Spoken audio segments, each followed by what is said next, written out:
BFM Business. Toute l'info éco et business à la mi-journée. 60 minutes business.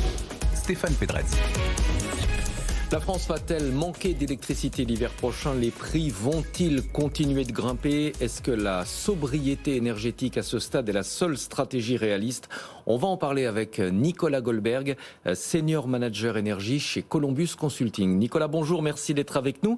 D'abord, quelques mots sur le rapport de la Commission de régulation de l'énergie qui a été publié ce matin. On apprend que la Commission a renforcé la surveillance des marchés de gros. Elle surveille notamment d'éventuels abus de marché. Pourquoi est-ce que le risque de fraude est plus important dans un contexte de tension sur les approvisionnements et sur les prix? Il y a plusieurs choses. C'est que forcément, quand les prix sont extrêmement élevés, on est beaucoup plus tenté de faire des manipulations de marché ou de profiter de la régulation. Et surtout, comme EDF vend une partie de son nucléaire à prix régulé à ses concurrents, normalement, les concurrents doivent en faire profiter directement les clients. Là, avec les hausses qu'on a, il y a la tentation de revendre ce nucléaire régulé sur les marchés et de ne pas en faire profiter les clients. On a aussi un contexte où il y a beaucoup de fournisseurs alternatifs qui font faillite. Et donc, bien sûr, quand ils ont profité du nucléaire régulé d'EDF, qu'ils ont revendu sur les marchés et qu'après, ils se mettent en faillite et que donc, ils n'ont pas à fournir leurs clients, on est un peu dans un cas de manipulation du marché. Donc, il y a une nécessité de mieux renforcer la surveillance parce que quand EDF vend à prix régulé son nucléaire, ce n'est pas pour que ça fasse les affaires des traders, c'est pour que les consommateurs en profitent. Et ça, il y a besoin de le surveiller. La Commission de régulation de l'énergie a également présenté ce matin une série de recommandations pour faire face à la situation extrêmement tendue sur le marché du gaz et de l'électricité. Elle conseille notamment pour le gouvernement de demander à EDF de vendre davantage d'électricité nucléaire à ses concurrents. La CRE préconise de vendre 130 TWh à ses concurrents en 2023. Ça vous semble réaliste, compte tenu de l'état du parc nucléaire français? On rappelle que pratiquement la moitié des réacteurs aujourd'hui est arrêtée. Oui, effectivement, il faut bien voir que la Commission de régulation de l'énergie, la CRE, a une limitation dans son rôle. C'est-à-dire qu'elle est chargée de surveiller les marchés et de vérifier la bonne évolution des tarifs en fonction de ce qu'elle propose et de ce que le gouvernement contre-propose. Donc de toute façon, dans les leviers que la CRE peut proposer pour limiter les hausses de prix, c'est limité, sinon elle sortirait de son mandat. Après, c'est à l'exécutif et au Parlement de décider. Alors, est-ce que c'est une bonne idée? Bon, ce n'est pas une idée très originale. La baisse de taxes et plus de nucléaire régulé, c'est déjà ce qu'on a fait cette année. Et c'est déjà ce que EDF a dénoncé parce que ça grève une partie de leurs bénéfices et ça ne leur permet pas de profiter des hausses de marché. D'autant plus que quand on dit que EDF vend une partie de son nucléaire à prix régulé à ses concurrents, c'est le cas aussi pour ses clients. Parce qu'EDF copie les alternatives ou les alternatives copient EDF sur la structure des prix. Donc plus de nucléaire régulé, c'est-à-dire plus de nucléaire régulé pour les concurrents, mais aussi pour les clients d'EDF.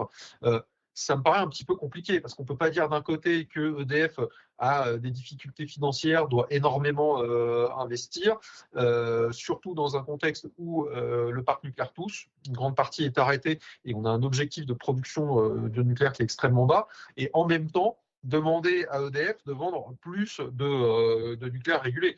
On arrive un petit peu au bout de ces leviers, selon moi. Alors, ça ne veut pas dire qu'on ne peut pas le faire, mais en tout cas, si on le fait, c'est-à-dire qu'on continue à prendre des arbitrages défavorables à EDF dans un contexte où il faut réinvestir et où EDF a des difficultés financières.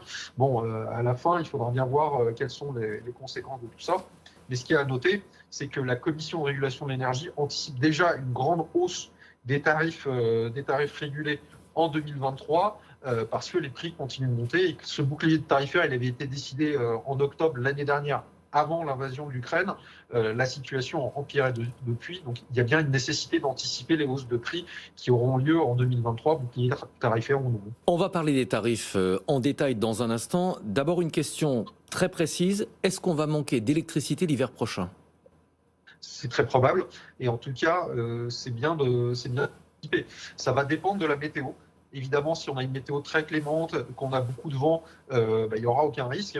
Toutefois, si on a un hiver un peu froid, voire un automne froid, et qu'on a peu de vent, là on va avoir de grandes difficultés à s'approvisionner en électricité cet hiver parce qu'on a beaucoup de maintenance sur le nucléaire, on a des capacités d'import qui sont ce qu'elles sont, mais qui sont limitées.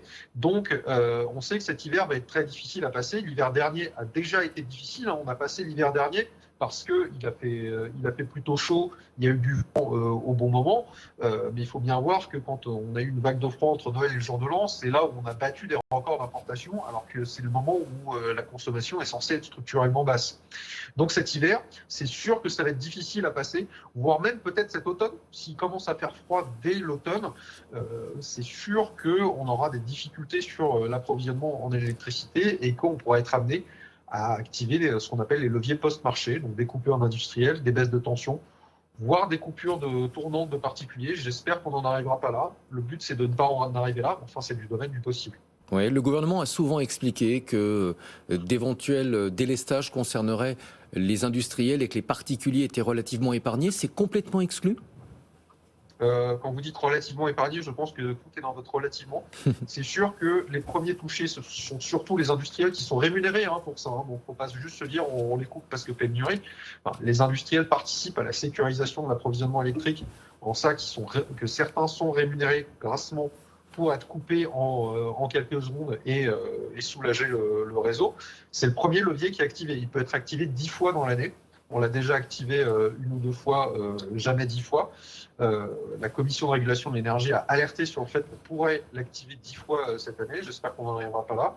Ensuite, il peut y avoir des baisses de tension et à la fin, des coupures pour les particuliers. Quand on dit qu'ils sont relativement épargnés, c'est parce qu'effectivement, ce seront les derniers concernés. Ce ne sera peut-être pas tous les particuliers. Ce sera peut-être sur une zone pendant 2 heures et ensuite on tournera. Mais c'est le levier de dernier recours, ça c'est sûr. Sur la question des prix de l'énergie, vous en avez dit quelques mots, mais jusqu'à quel point est-ce que l'État peut ou doit maintenir son bouclier tarifaire ? C'est extrêmement difficile. Est-ce que l'État doit... Enfin, c'est un choix politique d'avoir mis un bouclier tarifaire en place. Selon moi, il est bon parce que c'est de l'inflation importée, ça grève la compétitivité des entreprises, ça grève le budget des ménages, mais c'est très compliqué à garder. À l'époque, on avait décidé ce bouclier tarifaire, c'était avant la guerre, on s'était dit, possible qu'on rattrapera après quand les prix baisseront à la sortie de l'hiver. Bon, là, ça fait belle lurette qu'on est sorti de l'hiver, les prix sont toujours pas extrêmement redescendus parce qu'on a les tensions qu'on connaît entre la Russie, l'Ukraine, et on a un problème sur le parc nucléaire français. Donc, il va falloir trouver d'autres leviers. Si on veut tenir ce bouclier tarifaire, donc la baisse des taxes a déjà été utilisée, la hausse de nucléaire régulé, ça a été utilisé, la CRE dit il faut y aller un petit peu plus, mais c'est compliqué parce que c'est un arbitrage négatif vis-à-vis d'EDF et que EDF ne produit pas beaucoup avec son nucléaire cette année, et a priori ça va être la même chose l'an prochain.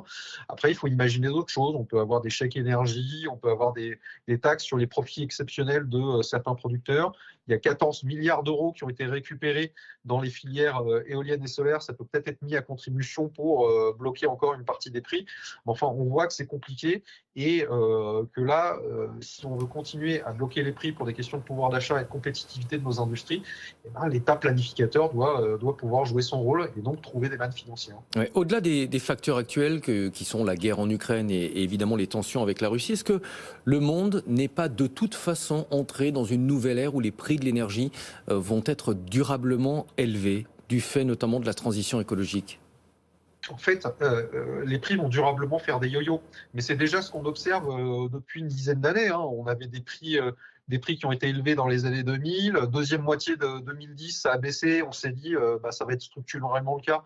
Ça n'a pas été le cas. À partir de 2018, ça a remonté en Europe parce que les fossiles s'épuisent, au sens où les fossiles sont de plus en plus chers à faire sortir du sol. Donc ensuite, le coût ne serait pas forcément sur le prix, mais en tout cas, on va être durablement dans des yo-yo.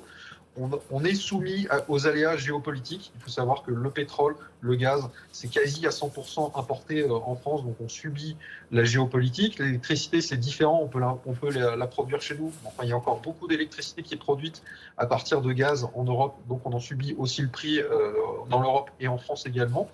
Donc, on paye ce coût de la non-transition énergétique, et à un moment, il va bien falloir le payer d'une manière ou d'une autre. pas forcément avec un prix qui est plus cher. On peut imaginer d'autres types de soutien aux filières renouvelables, à l'efficacité énergétique, à la sobriété, pour que ça ne se répercute pas forcément complètement dans la facture des consommateurs, qu'ils soient particuliers ou industriels. Mais en tout cas, là, aujourd'hui, on paye surtout un coût de la non-transition énergétique et on est condamné à le payer tant qu'on ne s'émancipera pas des énergies fossiles. Est-ce que la sobriété énergétique, c'est quelque chose de réaliste? Est-ce qu'on peut vraiment espérer un changement de masse dans le comportement des consommateurs? En tout cas, aujourd'hui, on voit déjà des comportements de sobriété, mais qui sont subis. Qui sont subis en raison de la hausse des prix. Donc, vous avez des gens qui font plus de covoiturage, qui renoncent à certains déplacements en voiture. Et ça, c'est beaucoup plus subi. Ce qu'il faut chercher, c'est une sobriété un peu plus souhaitée, notamment changer de mode de transport dans les milieux urbains denses, être plus raisonnable sur les climatisations, les chauffages, sur le poids des véhicules, parce qu'avec la transition écologique, on va basculer d'une dépendance fossile à une dépendance minérale. Donc, il faut aller vers plus de sobriété, notamment dans les véhicules, aller vers des véhicules moins consommateurs et plus légers. Mais enfin, la sobriété, ce ne sera pas la seule solution. C'est pour ça qu'on va aller vers un bouquet de solutions. Il y aura de la sobriété, donc des changements de comportement qu'il faut encourager avec des infrastructures.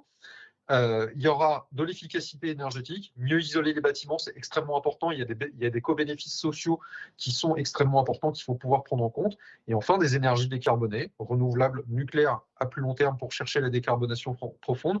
Mais on n'aura pas un seul facteur qui sera la solution. Même si on fait de l'efficacité et de la sobriété, on continuera de consommer. Même les ONG disent qu'on aura besoin de plus d'électricité vu tout le fossile dont on va devoir se passer. Donc, effectivement, consommer moins, mais également produire de manière décarbonée de l'autre côté également. Merci beaucoup, Nicolas Goldberg.